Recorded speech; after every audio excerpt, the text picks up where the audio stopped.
Hello everyone, welcome to Evergreen Study. तो आज की वीडियो में हम क्लास 12th की पॉलिटिक्स का चैप्टर नंबर 9 वैश्वीकरण करने वाले हैं। तो चलते हैं हम अपनी वीडियो की ओर।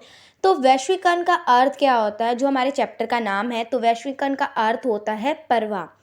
तो प्रवाह तो ये इन्होंने बोल दिया, लेकिन सबसे पहले हम इसकी डेफिनेशन देख लेते हैं, जिससे कि आपको वैश्वीकरण समझने में चैप्टर समझने में बहुत ज़्यादा ईजी होगा। तो वैश्वीकरण की डेफिनेशन है, हम एक जगह से दूसरी जगह किसी भी व्यक्ति, वस्तु, विचार या पूंजी को एक जगह से दूसरी जगह ट्रांसफ़र करते हैं, उसी को ही वैश्वीकरण कहा जाता है।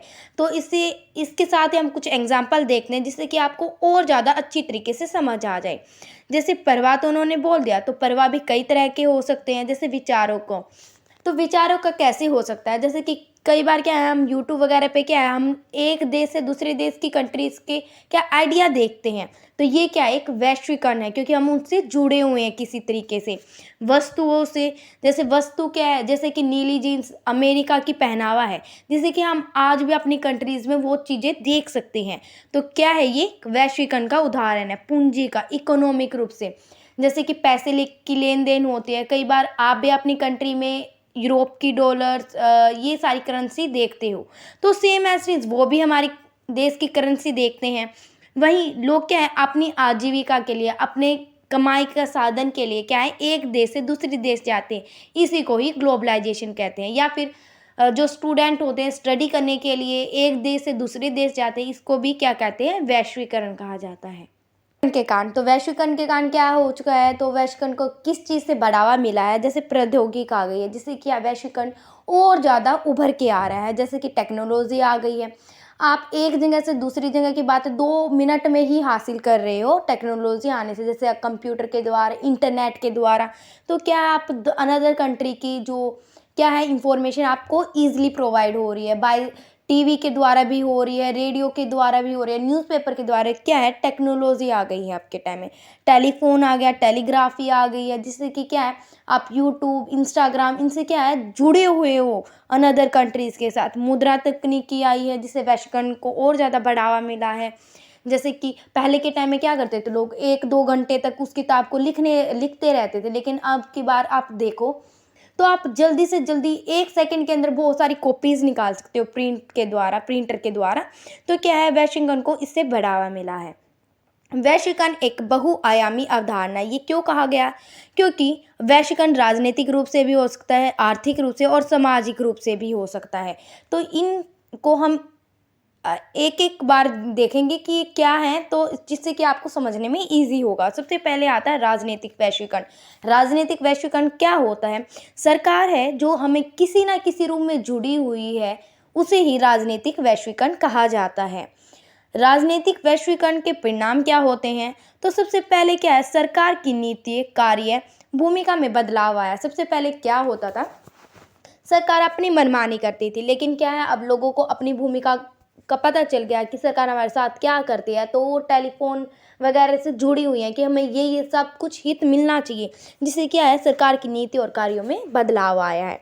सेकंड है, उद्योगों में सरकार कम हस्तक्षेप कर रही है। जैसे मैंने आपको बताया, सरकार के पास उस तकनीकी आ गई है जिससे कि वो हमसे जुड़ी हुई है। क्या है ना, कई बार उच्च तकनीकी आ गई है, जिससे कि क्या है, सरकार उन पे नियंत्रण भी रख रही है। जैसे कि आप दिल्ली के अंदर ही देखो, सीसीटीवी कैमरे, जिससे कि क्या गवर्नमेंट क्या कर रही है, नागरिकों पर नियंत्रण भी रख रही है ना। राज्य अब कुछ कामों तक ही सीमित रह गए हैं, जैसे कानून बनाना, व्यवस्था लागू करना या नागरिकों की सुरक्षा करना, इसी काम तक क्या है, अब राज्य रह चुके हैं। तो अब हमने पहला तो देख लिया, अब सांस्कृतिक प्रभाव क्या होते हैं। जैसे कि क्या है, सांस्कृतिक प्रभाव आने से वैश्वीकरण में क्या बदलाव आया। सबसे पहले क्या है, आप इंडिया के अंदर ही देख लो, खान पीने में बदलाव है। सबसे पहले लोग क्या प्रेफर करते थे, दूध, पनीर, ये सब खाना प्रेफर करते थे, लेकिन अब क्या है, अब के टाइम में जो बच्चे हैं वो चाउमीन, बर्गर, पेटीज, ऐसी ऐसी चीज़ें को खाना प्रेफर करते हैं। रहन सहन में बदलाव आया है, संस्कृत का हवास हो रहा है। मतलब क्या है, लोग अपनी संस्कृति को भूलते जा रहे हैं दिन पर दिन। अमेरिका संस्कृति की तरफ झुकाव हो रहा है। संस्कृति मतलब क्या है, नए नए कल्चर को अपना रहे हैं जो लोग। महिला की स्थिति में कमी भी आई है और सुधार भी। आज के टाइम में क्या है, लोग फ़ोन के अंदर देखते हैं कि औरतों की जो औरत भी अब बहुत अच्छे-अच्छे काम कर रही हैं और उनकी कमी भी आई उनकी दशा में। जैसे विदेशी फ़िल्में, त्योहार, संगीत इनमें भी रुझान बढ़ा है। जैसे कि हम क्या है विदेशी जो लोग हैं, उनकी फ़िल्में देखना बहुत ज़्यादा अच्छा लगता है। उनके त्योहार देखना अच्छा लगता है, ये सब। और रूढ़िवादी परंपरा है वो ख़त्म हुई है। जैसे लोगों की पुरानी जो सोच है वो भी ख़त्म होती जा रही हैं। विदेशी संस्कृति का प्रसार हुआ, जैसे नीली जीन्स को देख लो, सब क्या है इंडिया के अंदर बहुत ज़्यादा पहनी जाती है, जो कि क्या है एक पश्चिमी शैली है। लोगों के विचार में भी बदलाव आया। तो ये सब क्या है सांस्कृतिक वैश्वीकरण के उदाहरण हैं। वैश्वीकरण के आर्थिक प्रभाव देखते हैं तो सबसे पहले क्या मुक्त व्यापार में बढ़ावा मिला है। आयात में प्रतिबंध हटाया जा रहा है। जैसे कि 1991 में क्या है हमारी नई पॉलिसी बनी थी, तो उसके अंदर क्या है आयात के प्रतिबंध को कम किया गया था। पूंजीवादी देशों को लाभ हो रहा है, क्योंकि क्या है हम क्या अनदर कंट्रीज़ की ओर ज़्यादा झुकाव होते जा रहे हैं। जैसे कि पश्चिमी देशों की क्या है इनकम बढ़ रही है, इससे क्या है विकसित देश अपनी वीज़ा नीति कठोर बना रहे हैं। जैसे कि आप अमेरिका को ही देख लो, ये क्या अपने वीज़ा को कठोर बना रहे हैं। निजी और पूंजीवादी को बढ़ावा मिल रहा है, लाखों लोगों को रोजगार भी मिल रहा है वैश्वीकरण के कारण।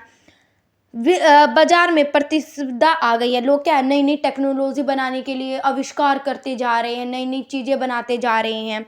बाजार में विभिन्न देशों की उत्पाद आसानी से हमें उपलब्ध होते जा रहे हैं। आपको पता है भारत और वैश्वीकरण में क्या अब मेल है ये देखते हैं। आपको पता है सबसे पहले क्या है भारत है ब्रिटेन का उपनिवेश था, जिसमें क्या है ब्रिटेन क्या करता था भारत से कच्चा माल ले जाता था और वहाँ पर क्या कर लेता था ब्रिटेन जाकर उसका सामान बना लेता था, जिसमें कि आगे क्या कर देता था वो भारत में आके बेच देता था, जो कि मुनाफा किससे होता था ब्रिटेन को ही होता था। जिसके बाद क्या है 1991 में भारत ने अपनी नई आर्थिक नीति अपनाई, जिससे कि क्या उन्होंने आयात को प्रतिबंध से हटा दिया था।